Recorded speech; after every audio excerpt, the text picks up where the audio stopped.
قرآن کریم کی وہ آیت جسے آیت الکرسی کہا جاتا ہے، وہ آیت الکرسی الحمدللہ تقریباً ہر مسلمان کو، چاہے وہ بڑا ہو، چھوٹا ہو، جوان ہو، بزرگ ہو، خاتون ہو، اس کو یاد ہی ہوتی ہے۔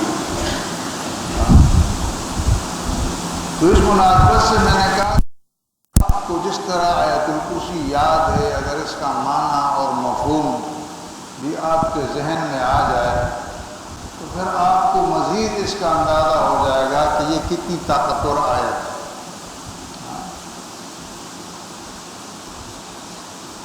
اسی لیے نبی کریم صلی اللہ علیہ وسلم نے ایک صحابی سے کئی مرتبہ پوچھا کہ یہ بتاؤ کہ قرآن کریم کی سب سے عظمت والی آیت کون سی ہے؟ ابی بن کعب رضی اللہ تعالی عنہ، ان سے پوچھا آپ نے کہ آپ یہ بتاؤ کہ ایو آیت اعظم، سب سے بڑی آیت اور سب سے عظیم آیت عظمت کے اعتبار سے قرآن میں کون سی ہے؟ تو نبی کریم صلی اللہ علیہ وسلم اکثر اپنے صحابہ کا امتحان لیتے رہتے تھے۔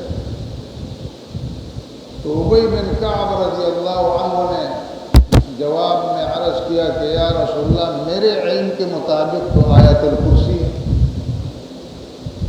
آپ نے اس کے سینے پہ ہاتھ مارا، کا شاباش۔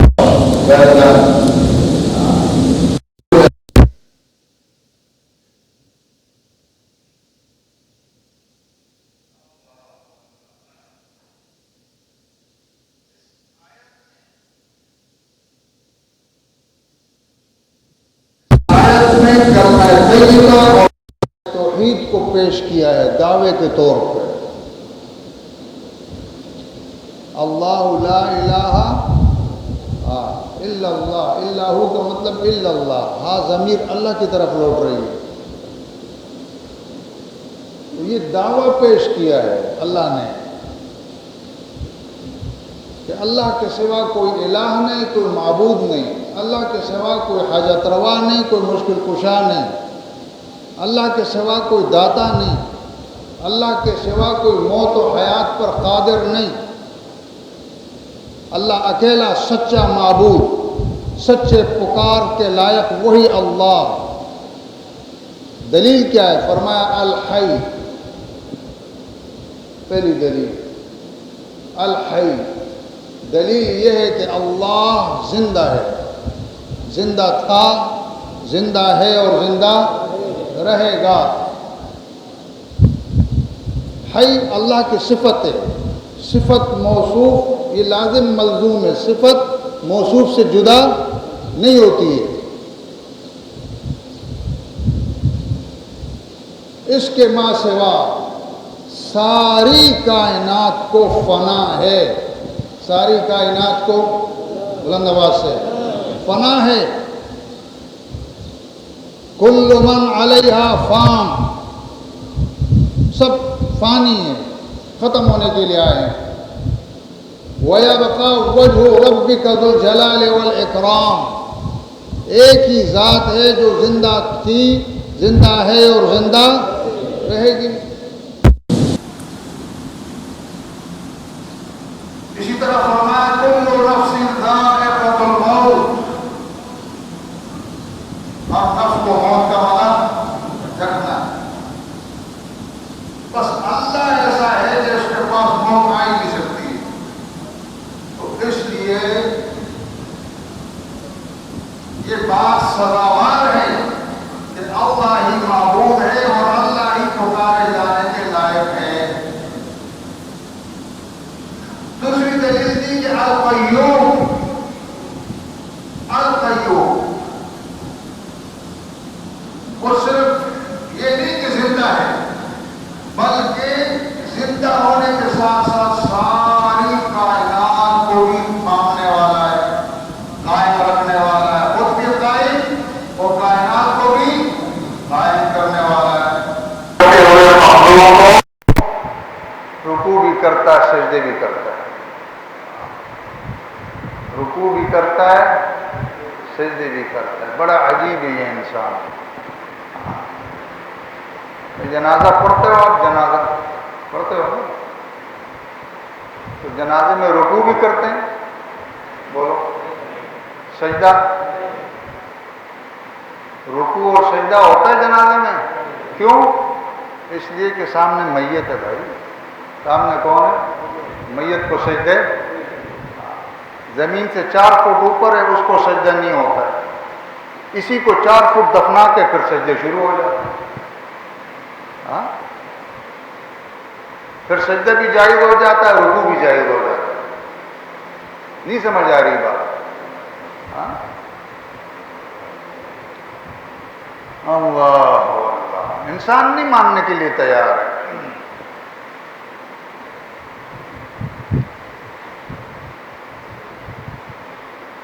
فرمایا لا تأخذه سنة ولا نوم.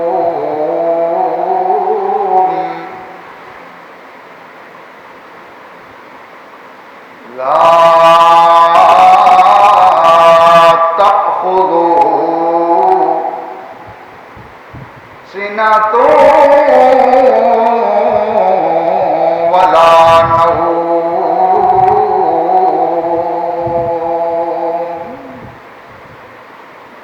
تیسری دلیل، اللہ رب العالمین سچے معبود ہیں، وہی حاجت روا ہیں اور وہی مشکل کشا ہیں. دلیل کیا ہے؟ لا تأخذه سنة ولا نوم. وہ اللہ کبھی سوتا نہیں، اس کو نیند نہیں آتی، اس کو نیند نہیں آتی، وہ کبھی سوتا نہیں. نیند تو دور کی بات، اللہ فرماتے ہیں مجھ کو تو اونگ بھی نہیں آتی. اگر اونگ آتی تو پھر بھی ایک لمحے کے لیے غافل ہونا پڑتا، اور اگر اللہ ایک لمحے کے لیے بھی غافل ہو جائے تو کائنات کا نظام ترہم برہم ہو جائے. لا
محظوظ ہو رہے ہیں، جھوم رہے ہیں. ایک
اب موسیٰ علیہ السلام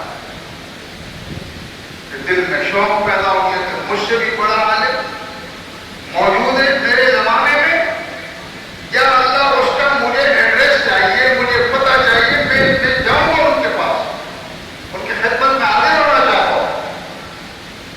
اللہ نے کہا یہ پتہ ہے دو دریا جب ملتے ہیں نا، دو پانی جہاں ملتے ہیں تو وہی جگہ ساتھ میں ایک مچھلی تل کے لے جائیں، مچھلی تل کے لے جائیں اور اس مچھلی پر نظر رکھیں، یہ تلی ہوئی مچھلی زندہ ہو کر جب پانی میں چھلانگ مار دے تو سمجھ جاؤ بس اسی مقام پر میرا بندہ آپ سے ملے گا، میرا بندہ آپ سے ملے گا۔ چنانچہ رخت سفر باندھا آپ نے، اور آپ نے اپنے ایک جوان، اپنے ایک صحابی جن کا نام ہے یوشع بن نون، کیا نام ہے؟ یوشع بن نون، پیغمبر کا صحابی، یہ بھی کوئی عام آدمی تو نہیں ہوتا ہے، یہ بھی تو خاص اور خاص ہے، بلکہ اس زمانے کے سارے ولی جمع کر لو تو پیغمبر کے صحابی کے پاؤں کے دھول کے برابر بھی نہیں، وہ تو پیغمبر کا پروردہ ہوتا ہے نا بھائی، سمجھ رہے نا؟ تو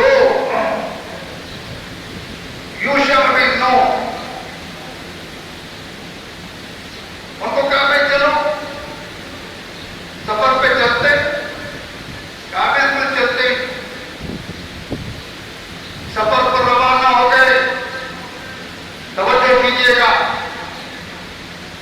سفر پر روانہ ہو گئے، چلتے، پیدل سفر ہے، پہاڑوں کا سفر ہے، کچے پکے راستوں کا سفر ہے، چلتے چلتے چلتے ایک مقام پر رک پہنچ کر موسیٰ علیہ السلام فرمانے لگے بھائی میں تو بہت تھک گیا ہوں، میں چاہتا ہوں میں آرام کروں گا، میں سوؤں گا، ہاں تم یہ جو میری زمین ہے، یہ میرا ہے، تقریبی مچھلی، اس مچھلی کو خیال کرنا،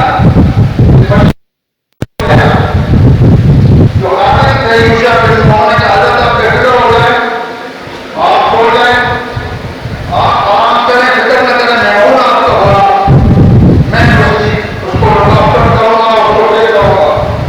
چنانچہ موسیٰ علیہ السلام تو گہری نیند سو گئے اور ساتھ میں تھیلا رکھا ہوا ہے۔ ابھی تھوڑی دیر گزری تھی کہ تھیلے میں جو ہے نا ہلچل شروع ہو گئی، ہلچل شروع ہوئی، یوشع بن نون دیکھ رہے ہیں اور اچانک تھیلے سے مچھلی، وہ جو تلی ہوئی مچھلی تھی بھنی ہوئی، وہ زندہ ہوئی، نکلی، چھلانگ ماری اور سمندر میں، تو جس مکان سے گئی تو وہاں پانی میں ایک سرنگ بنتی چلی گئی، سرنگ۔ یوشع بن نون بڑی حیرت سے دیکھ رہے ہیں یہ منظر، بڑا عجیب واقعہ ہے۔ اب حضرت کو جگاؤں، تھکے ہوئے ہیں، اس کو مناسب نہیں ہے، جب یہ نیند سے بیدار ہوں گے تب میں ان کو بتاؤں گا کیا عجیب واقعہ ہوا۔ اب بات آئی گئی ہو گئی، کافی دیر بعد موسیٰ علیہ السلام آرام کر کے نیند پوری کرنے کے بعد اٹھے اور اٹھ کر یوشع بن نون سے کہا بھائی چلیں سفر آگے شروع کریں، اور میں کہا چلیں۔ اب وہاں سے سفر پھر شروع ہو گیا، ایک دن اور ایک رات سفر مزید کیا۔ اب موسیٰ علیہ السلام کہا بھائی اب تو مجھے بھوک بھی لگی ہے، تھکاوٹ کے ساتھ ساتھ کوئی ناشتہ بناتا ہے تو جاؤ، بھوک سے برا حال، بھوک سے میں اللہ کی ذات پر قربان جاؤں، وہ اللہ جو اقیم الصلاۃ تو کہہ رہے کہ نماز قائم کرو، نماز کیسے پڑھو، کتنی رکعتیں پڑھو، اس کی تفصیل نہیں بتا رہا ہے اللہ، یہ تو کہہ رہا ہے کہ وآتوا الزکوٰۃ، زکوٰۃ ادا کر دو، نصاب کیا ہے سونے کا چاندی کا یہ نہیں بتا رہا ہے، لیکن موسیٰ علیہ السلام کی تھکاوٹ کا ذکر کر رہا ہے، موسیٰ علیہ السلام کی نیند کا ذکر کر رہا ہے۔ کیوں؟ اس لیے کہ اللہ بتانا چاہتے ہو یہودیوں، تم جس پیغمبر موسیٰ کو حاجتوں میں پکارتے ہو، مشکلوں میں پکارتے ہو، جن کے نام کی نظر و نیاز دیتے ہو، وہ پیغمبر تو سو رہا ہے، وہ پیغمبر تو تھک رہا ہے، آؤ اس اللہ کو معبود مانو، لا تأخذہ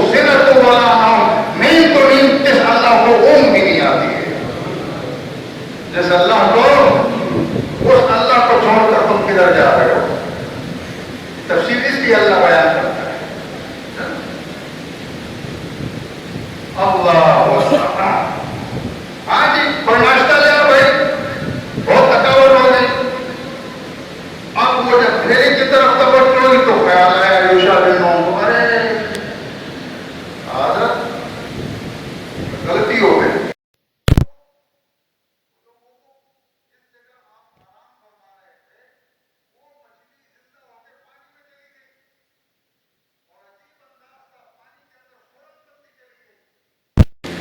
میں نے کہا میں آپ جانیں گے تو بتاؤں گا, میں بھول گیا.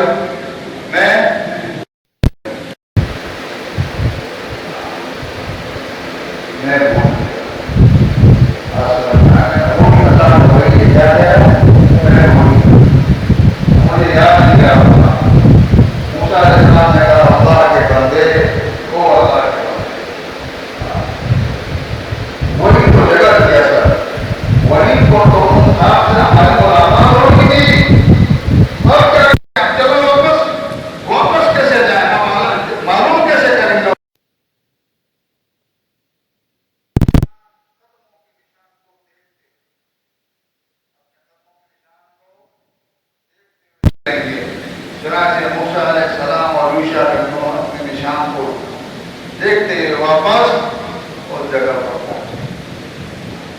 تو اللہ تعالیٰ یہ مقام دکھانا چاہتا ہے کہ لا تأخذہ سنۃ ولا نوم. ایک ہی ہستی تو ہے جس کو نہ نیند آتی ہے نہ اونگ آتی ہے. باقی جن کو تم حاجتوں اور مشکلوں میں پکارتے ہو ان کو تو نیند بھی آتی ہے اور وہ تو سوتے بھی ہیں, وہ کھانا بھی کھاتے ہیں, وہ ان کو بھوک بھی لگتی ہے. تو معبود تو وہ ہوتا ہے جو ساری دنیا کو کھلاتا ہے, خود نہیں کھاتا ہے, ساری دنیا کو کھلاتا ہے, خود نہیں پیتا ہے, اور جو کھائے اور پیے, جو سوئے, وہ حاجت روا ہو سکتا ہے اور بھی خوشا ہو سکتا ہے. یہ اس آیت الکرسی کا دعویٰ ہے. اور اللہ یہ دعویٰ زبردستی نہیں منوا رہا, جبرن نہیں منوا رہا ہے, بلکہ دلائل کے زور پر منوا رہا ہے. کیا دلیل سن لو, اگر کسی کے اندر آپ کو شعور ہوگا تو اس کے لیے دلیل کافی ہے. اسی طرح میرے عزیز دوستو,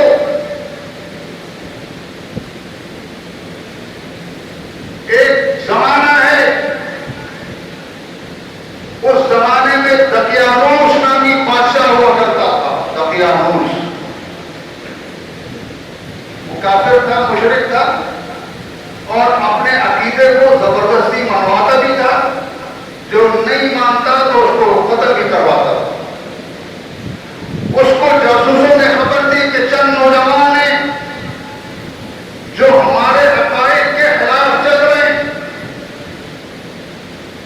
وہ تو ایک اللہ کی بات کرتے ہیں, ایک معبود کی بات کرتے ہیں, ہمارے معبودان باطلہ کا انکار کرتے ہیں. بادشاہ نے کہا کون ہے, فوراً چھاپا مارو, ارسٹ کر کے لاؤ. بڑے دربار میں ان کو پیش کیا گیا. چند نوجوان ہیں, زیادہ سے زیادہ 7 ہوں گے قرآن تشریح کے مطابق. بادشاہ نے کہا ہاں بھائی, تمہارے متعلق ہم نے یہ سنا ہے. اور نے کہا کہ بالکل صحیح سنا ہے, ہمارا پروردگار تو وہ ہے ربنا رب السماوات والارض, جو آسمان اور زمین کا پروردگار ہے وہی ہمارا رب ہے. لن ندعو من دونه الہا, اس کے سوا ہم کسی کو معبود ماننے کے لیے تیار نہیں. ظالم جابر بادشاہ ہے, بڑا دربار ہے, اس کی فورس پولیس سب کھڑی ہوئی ہے. ان کے سامنے یہ جرأت صرف موحد ہی کر سکتا ہے. بادشاہ نے کہا دیکھو تم بڑے لوگوں کی اولاد ہو, صاحب ثروت لوگوں کی اولاد ہو, اور ہو بھی کم عمر, میں تمہیں مہلت دیتا ہوں چند دنوں کی, سوچو سمجھو, اگر بات نہیں مانی تو پھر سزا ملے گی, جاؤ جا سکتے ہو. وہ باہر نکلے, انہوں نے آپس میں مشورہ کیا کہ ایمان بچانا ہے تو ادھر سے ہجرت کرو بھائی, اس لیے کہ ایمان سب سے بڑی دولت ہے، سب سے بڑی دولت۔ یہ اگر کسی سے کے پاس نہیں ہے تو کیا ہے، وہ کنگال ترین انسان کو۔ چلو نکلتے ہیں یہاں سے، نکل کھڑے ہوئے، چلتے چلتے چلتے او کہیں ایک کار نظر آئی، کہا چلو اس میں تھوڑی دیر سستا لیں گے، پناہ لیتے ہیں اندر جا کر کار میں چلے گئے۔ اللہ نے ان پر نیند مسلط کر دی۔ کیا مسلط کر دی؟ اب ایمانداری سے بتاؤ، یہ جن کا ذکر اللہ نے قرآن میں کیا ہے اور قرآن کے 15ویں پارے میں کیا ہے اور 15ویں پارے کی سورہ کہف میں کیا ہے، یہ اللہ کے ولی ہیں کہ نہیں؟ بلند آواز سے، یہ جن کا قصہ اللہ کر رہا ہے یہ اولیاء اللہ ہیں۔ یہ کون ہے؟ اولیاء اللہ، خاص اللہ کے دوست۔ ہمارے زمانے کے جو ولی ہیں ان کا ذکر تو قرآن میں نہیں ہے نا، یہ تو وہ ولی ہیں کہ ان کا ذکر خود رب کر رہا ہے۔ اللہ کہتا ہے میں نے ان ولیوں پر کیا مسلط کر دی؟ نیند۔ اور نیند بھی کتنی؟ 309 سال۔ کتنا؟ 309 سال اللہ نے کہا ہم نے ان کو سلا دیا۔ ہم کروٹیں بھی ان کو دلا رہے ہیں، ہم دلا رہے ہیں کروٹ۔ سورج کو بھی ہم کہہ رہے ہیں براہ راست کرنے ان پر نہ پڑے میرے بندوں پر، تمہاری تپش سے کہیں میرے بندے تنگ نہ ہو جائیں، تو سورج بھی کترا کر یوں کٹ رہا ہے یوں کٹ رہا ہے، براہ راست نہیں پڑتا۔ یہ اللہ کہتے ہیں ہم نے ڈیوٹی لگائی۔ اس لیے کہ یہ قاعدہ ہے من کان للہ کان اللہ لہ، جو اللہ کا ہوتا ہے اللہ اس کا ہوتا ہے۔ 309 سال، 309 سال گزرنے کے بعد نیند سے بیدار ہو گئے اللہ کے ولی۔ بیدار ہونے کے بعد آنکھیں ملی، ایک دوسرے کو دیکھا اور پوچھنے لگے قالوا کم لبثتم، کتنا میاں پر آرام کیا ہم نے، کتنا وقت گزرا؟ تو کہا لبثنا یوما او بعض یوم، بعض ساتھیوں نے کہا بولا ایک دن یا شاید اس سے بھی کم، کیونکہ جب ہم آ رہے تھے تو سورج یہاں تھا، اب یہاں ہے، ایک دن یا اس سے بھی کم۔ تو دوسرے ساتھیوں نے کہا بھائی جتنا بھی ہو اللہ ہی جانتا ہے، ہم یہاں جتنا بھی روکے اس بحث میں کیوں پڑھ رہے ہو؟ ابھی تو بھوک سے برا حال ہے، نیچے بازار جاؤ کچھ کھانے پینے کے لیے لاؤ۔ کیا لاؤ؟ کھانے پینے کے لیے۔ 309 سال اللہ یہ واقعہ کو بیان کر رہا ہے۔ اللہ کہہ رہا ہے لا تأخذہ سنۃ ولا نوم، ایک ہی ہستی ہے جس کو نہ نیند آتی ہے اور نہ اونگ آتی ہے، باقی پیغمبر ہو یا ولی وہ سو رہے ہیں۔ کیا کر رہے ہیں؟ اور جب سو جائیں تو پھر ان کو اپنے حال کا پتہ نہیں، اور جسے اپنے حال کا پتہ نہیں اس کو سارے جہاں کا پتہ ہو سکتا ہے۔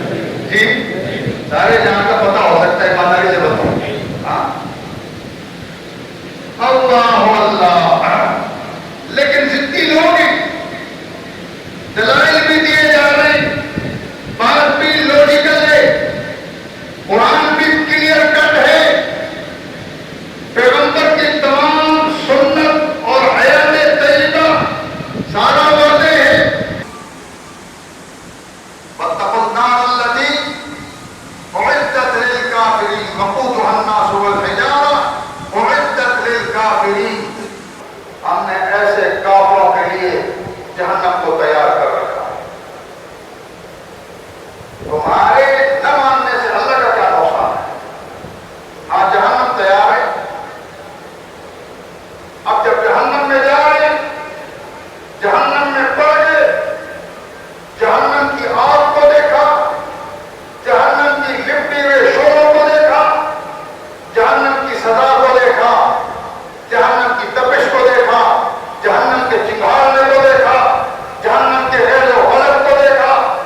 اثنتين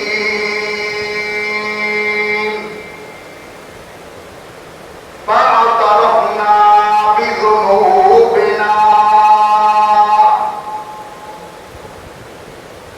اے اللہ دو موتیں تو ہمیں دے چکا ہے. کتنی موتیں؟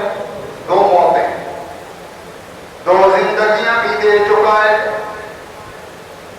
ایک وہ موت جب ہمارا وجود ہی نہیں تھا، وہ بھی موت ہی تھی. دوسری موت جب ہمیں دنیا میں ہماری زندگی کے دن پورے ہو گیا میں ہمیں موت دی. دو موتیں، دو زندگیاں عطا کی. ایک زندگی تو جو دنیا کی زندگی ہم نے جی لی، اور ایک آج کی زندگی ہے. لیکن آج کی زندگی کے سال میں پروردگار ربنا کیا کہہ رہے ہیں؟ اے ہمارے پروردگار.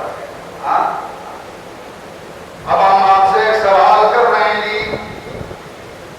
فَهَلْ إِلَىٰ خُرُوجٍ مِّن سَبِيلٍ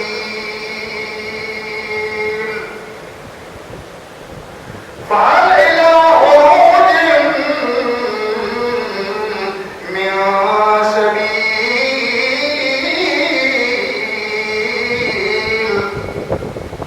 اے پروردگار اس چنگھاڑتی ہوئی جہنم سے، اس غیر و غضب والی جہنم سے نکلنے کا کوئی سبیل ہے، نکلنے کا کوئی رستہ ہے تو اللہ وہ بتلائیے.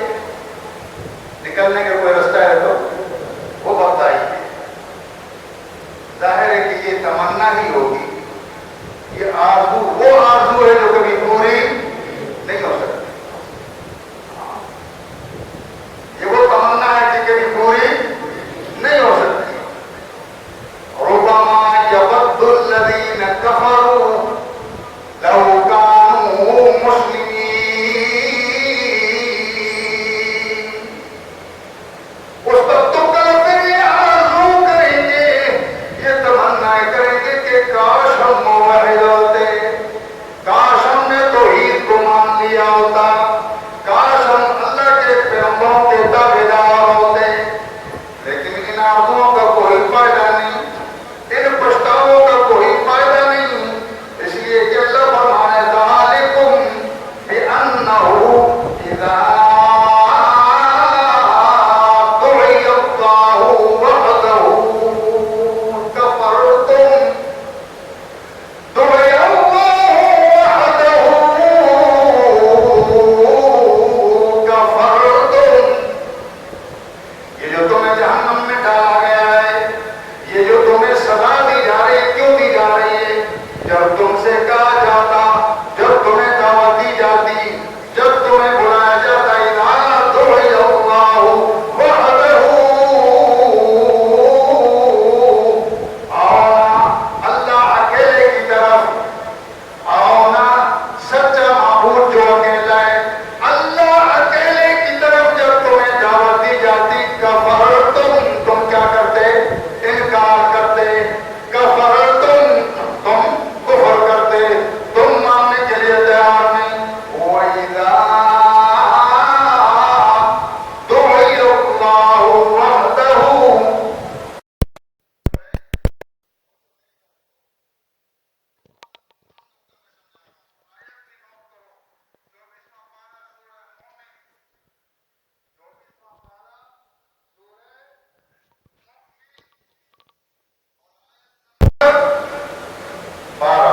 آیت نمبر 12 نوٹ کرو. ذالکم بأنہ، یہ کن کو کہا جا رہا ہے؟ یہ ان کو کہا جا رہا ہے جو یہ تمنا کر رہے ہیں. فَهَلْ إِلَىٰ خُرُوجٍ مِّن سَبِيلٍ. اے اللہ جہنم سے نکلنے کی کوئی سبیل، کوئی سبیل. اللہ فرما رہے تم جانتے ہو تمہیں سزا کیوں دی جا رہی ہے. ذالکم بأنہ اذا دعی اللہ وحدہ. جب تمہیں کہا جاتا کہ اللہ اکیلا معبود ہے، اللہ اکیلا حاجت روا ہے،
یہ ہماری دنیاوی عدالتیں نہیں ہیں، نہ ہمارے پاکستان کی عدالت ہے کہ غریب کے لیے قانون کچھ اور ہے، ماتاؤں کے لیے قانون کچھ اور ہے، لیکن غریب کا قانون، غریب کا کیس چلے گا 2 سال 4 سال 10 سال اور 17 سال۔ وہ ایک جج نے 17 سال بعد قیدی کو رہائی دی اور کہا مبارک ہو بڑے میاں، تم رہا ہو گئے، اور شکریہ جج صاحب، میری دعا ہے اللہ تعالیٰ آپ کو تھانے دار بنائے۔ جج مسکرایا بزرگ کی سادگی پر، کہا بڑے میاں تھانہ دار چھوٹا ہوتا ہے، جج بڑا ہوتا ہے۔ کہا نہیں جی جج صاحب، جج بڑا نہیں ہوتا ہے، 17 سال پہلے تھانے دار نے مجھے کہا تھا 5,000 روپے دے بڑے میاں کیس نہیں ختم کرتا ہوں، تو کون بڑا ہوا؟ بڑا کون ہوا پھر؟ لا حول ولا قوت الا باللہ العلی العظیم۔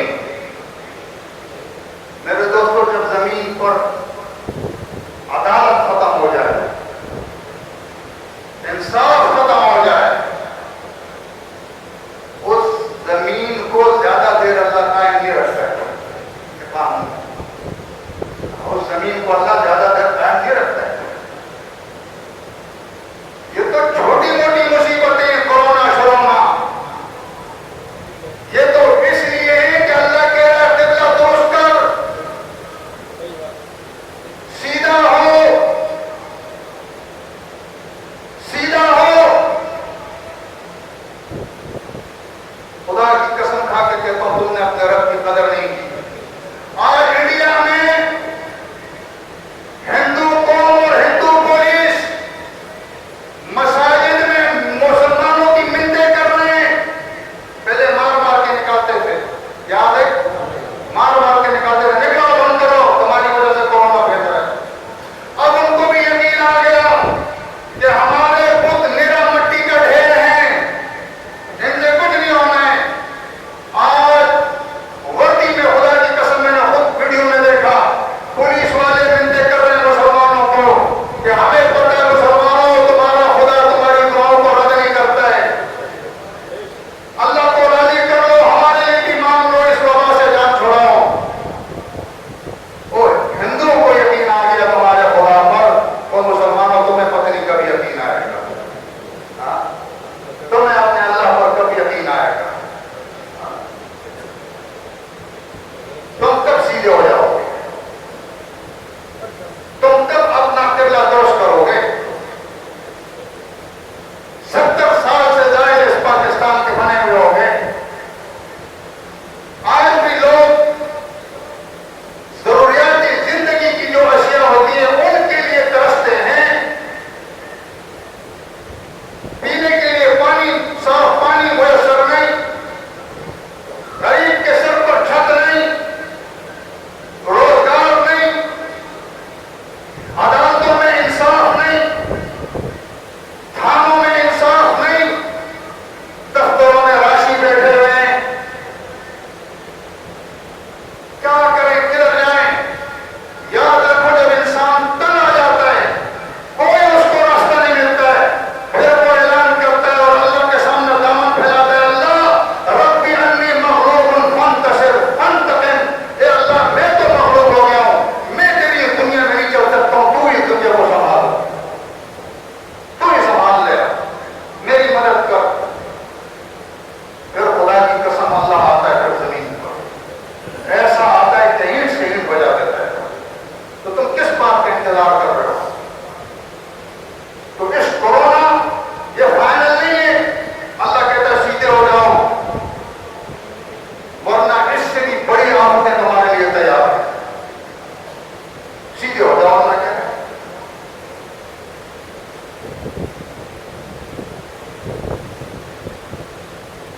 اس لیے میرے عزیز دوستو،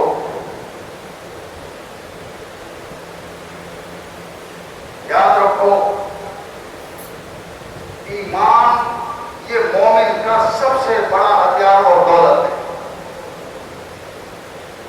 یہ جتنے بھی اعمال ہے، روزہ ہے، زکوٰۃ ہے، تراویح ہے، تلاوت قرآن ہے، ذکر و اذکار ہے، لیلۃ القدر کی عبادات ہیں، اللہ کی راہ میں مال تک، یہ ساری اس وقت قابل قبول ہوں گی جب اللہ پر ایمان مضبوط ہوگا. توحید سن لو، اللہ کہتا ہے ان اللہ لا یغفر ان یشرک بہ ویغفر ما دون ذلک لمن یشاء.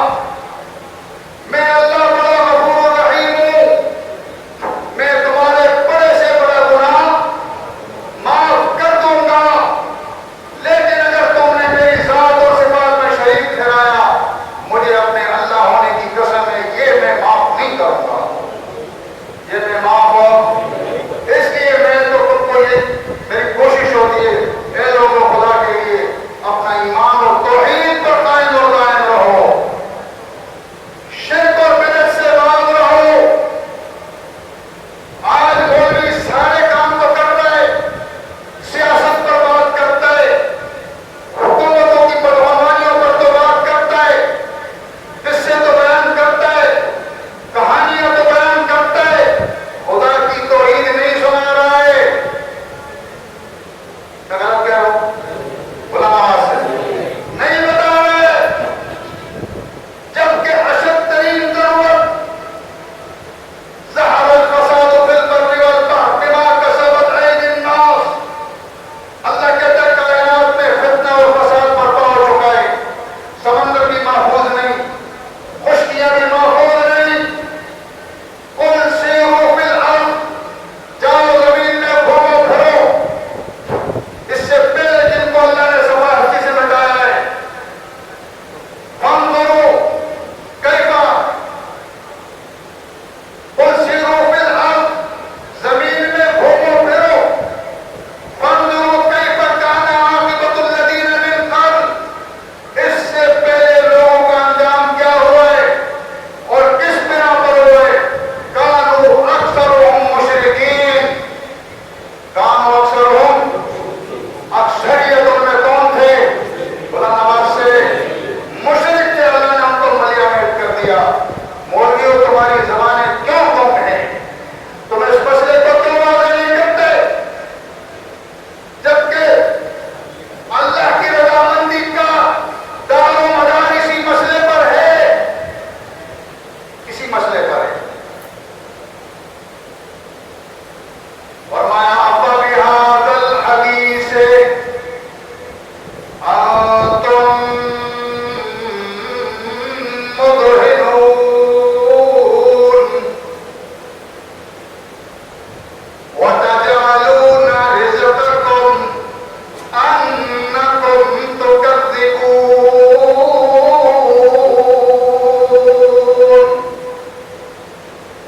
اور مولویوں پیروں گدے نشینوں، تمہیں شرم آنی چاہیے.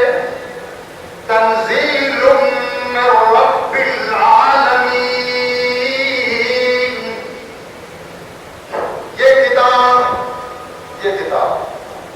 یہ اطلاع نامہ، یہ خبر نامہ، یہ نوازش نامہ نازل ہوا ہے. کس کی جانب سے نازل ہوا ہے؟ تنزیل من رب العالمین، اس کی جانب سے نازل ہوا ہے. کیوں نازل ہوا ہے؟ اس لیے کہ تم اس کو پڑھ کر لوگوں کو سناؤ. مگر قرآن کہتے ہیں افا بہذا الحدیث انتم مدہنون. تم مداہنت کرتے ہو، تم قرآن پڑھتے نہیں ہو، تو وضاحت نہیں کرتے ہو، تم اللہ کے دین میں ڈنڈی مار رہے ہو. کیوں؟ وَتَجْعَلُونَ رِزْقَكُمْ أَنَّكُمْ تُكَذِّبُونَ. اس لیے کہ تم نے میرے قرآن کو روٹی کا ذریعہ بنا رکھا ہے، میری کتاب کو روٹی کا ذریعہ بنا رکھا ہے. قرآن پڑھ پڑھ کر جھوٹ بولتے ہو صرف روٹی کمانے کے لیے، مسئلہ توحید بیان نہیں کرتے ہو. پیغمبر کی صحیح سے حدیث اور واضح طریقہ اور واضح سنت